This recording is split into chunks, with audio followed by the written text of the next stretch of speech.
Part 10.5, Surah Yunus Jonah. Assalamu alaikum. We'll come back to Sufi essence with Hammad Syed Kanzelaman. Quran, Yunus Jonah, 10:21-25. And when we give people a taste of mercy after a harm has touched them, at once they have a plan against our verses. Say Allah is swifter in planning. Indeed, our messengers record what you plot. He it is who enables you to travel on land and sea until when you are in ships and they sail with them by a good wind. And they rejoice therein, there comes a storm wind, and the waves come upon them from everywhere, and they assume that they are surrounded. They call upon Allah, making their religion sincerely for Him. If you save us from this, we will surely be among the thankful. But when He saves them, at once they commit transgression in the land without right. O people, your transgression is only against yourselves, as enjoyment of the worldly life. Then to us is your return, and we will inform you about what you used to do. The example of the worldly life is only like water which we have sent down from the sky, and by which is mingled the vegetation of the earth from which people and grazing livestock eat, until, when the earth has taken on its adornment and is beautified, and its people suppose that they have power over it, our command comes to it by night or by day, and we make it as a harvest, as if it had not flourished yesterday. Thus do we explain the signs for a people who reflect, and Allah invites to the abode of peace, and He guides whom He wills to a straight path. These verses offer a breathtakingly vivid and psychologically profound analysis of human nature. Using the powerful analogy of a journey by sea to illustrate our spiritual state, the verses begin with a general observation. And when we give people a taste of mercy after a harm has touched them, at once they have a plan against our verses. This verse exposes the deep-seated spiritual sickness of ingratitude. When people are in a state of distress, they are humble and desperate, but the moment a taste of mercy is granted, their arrogance returns, and they begin to plot against the very source of that mercy. It is a cycle of spiritual forgetfulness and rebellion. The phrase Allah is swifter in planning serves as a powerful reminder that human plans, no matter how clever or cunning, are utterly insignificant in the face of divine will. This is a truth that the Sufi understands profoundly. All power, all planning, and all ultimate control reside with Allah alone. Our role is to align our plans with His will, not to conspire against it. The discourse then unfolds with a stunning, cinematic depiction of a sea voyage.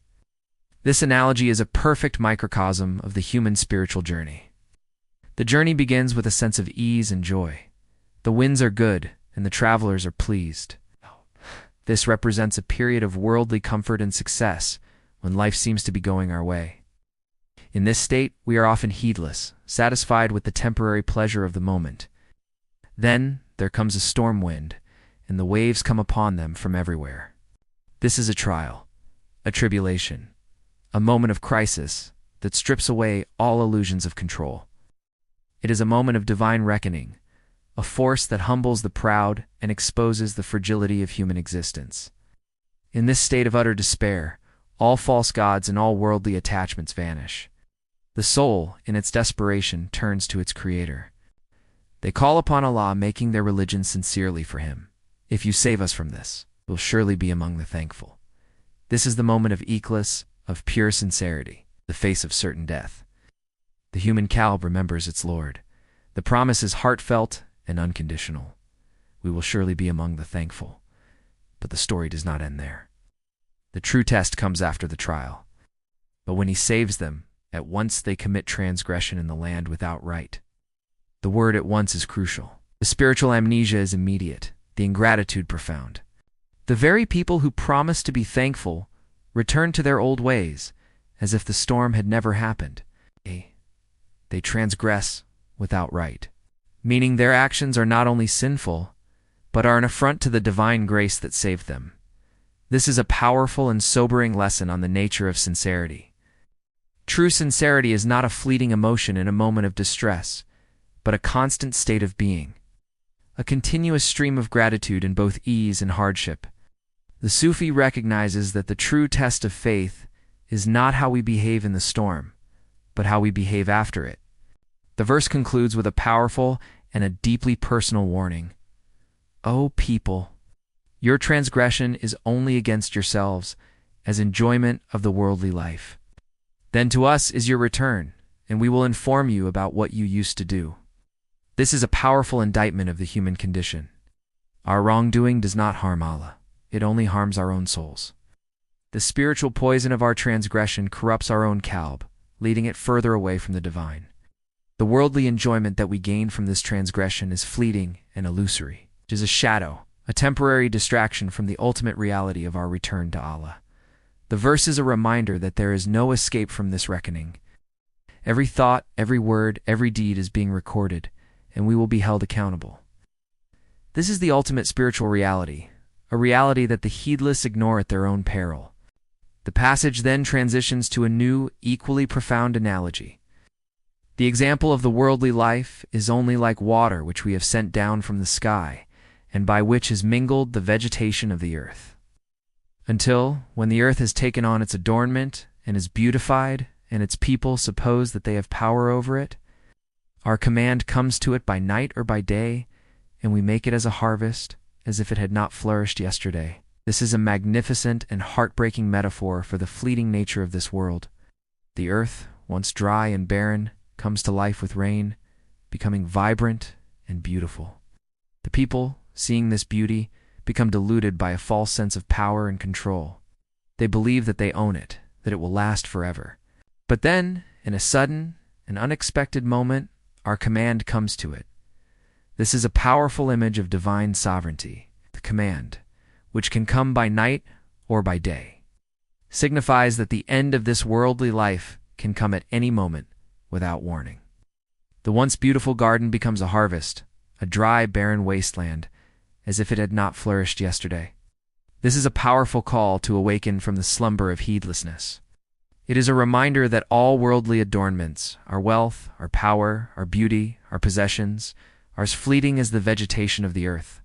The Sufi understands this analogy deeply. The path is one of zuhd, of detachment from the transient. This is not a rejection of the world, but a rejection of the illusion of its permanence. It is a state of being where the Qalb is not attached to the fleeting beauty of the world, but is in love with the creator of that beauty. This spiritual detachment allows the seeker to navigate the world without being drowned by its illusions, to enjoy its blessings without being enslaved by them. It is a state of profound inner freedom, a state where the soul is prepared for the inevitable reality of its return to Allah. The verse ends with a beautiful call to reflection. Thus do we explain the signs for a people who reflect. The signs are not just in the cosmos, but in the very cycles of life and death on this earth. The ability to reflect, to see the deeper reality behind the outward appearance, is a divine gift, a sign of a pure and spiritually awakened Qalb. The passage concludes with a statement of immense hope and mercy. And Allah invites to the abode of peace, and He guides whom He wills to a straight path. Despite all human ingratitude and heedlessness, Allah's invitation remains open. The abode of peace, Dar es Salaam, is not just a physical destination, but a spiritual state. It is a state of profound inner peace that can be attained in this life, a peace that is rooted in a sincere relationship with Allah. It is also the ultimate destination of Jannah, a place where all worldly turmoil and all spiritual unrest are gone forever. The guidance to the straight path is not a random act. It is a response to the will of the seeker. Allah guides those who are sincere in their search for Him, those whose Qalb is yearning for the truth. This is the ultimate promise of this passage, that despite our flaws and our spiritual amnesia, the door to divine mercy and guidance remains open for all who truly seek it. Hadith section. A hadith that beautifully complements the themes of ingratitude and the importance of a steadfast heart in these verses is found in Sahih Muslim. The Prophet, peace be upon him, said, "How wonderful is the case of a believer, for all his affairs are good. If something good happens to him, he is grateful, and that is good for him. And if a hardship befalls him, he is patient, and that is good for him. This is not for anyone except a believer." Sahih Muslim Hadith 2999. This profound narration speaks directly to the spiritual state of the believer in contrast to the state of the heedless. The heedless person in the verses is grateful in times of distress, but ungrateful in times of ease. The believer, as described in the hadith, is consistent. Their Qalb is so filled with tawhid and tawakkul that it can find gratitude in moments of ease and patience in moments of hardship. This is the hallmark of a pure and spiritually mature soul. The Hadith offers a powerful counter-narrative to the spiritual amnesia described in the Quran. It is a call to cultivate a qalb that is constantly in a state of sure gratitude and sabr patience. A qalb that remains unshaken by the storms of life and remains grateful for the moments of tranquility. It is the perfect spiritual remedy for the human condition of forgetfulness and ingratitude. Dua, my Lord, purify my qalb from the disease of spiritual amnesia and the arrogance of ingratitude. Make me from among those who are thankful in times of ease and patient in times of hardship. Protect me from the storms of this worldly life, and let my ultimate goal be to reach the abode of peace with a pure and submissive soul. Grant me the light to see the fleeting nature of this world, and the wisdom to seek only what is eternal. Guide me on a straight path, and let my life be a living testament to your immense mercy and grace, for you are Ar-Rahman and Ar-Rahim. May Allah illuminate your heart and mind with the light of this divine ilm.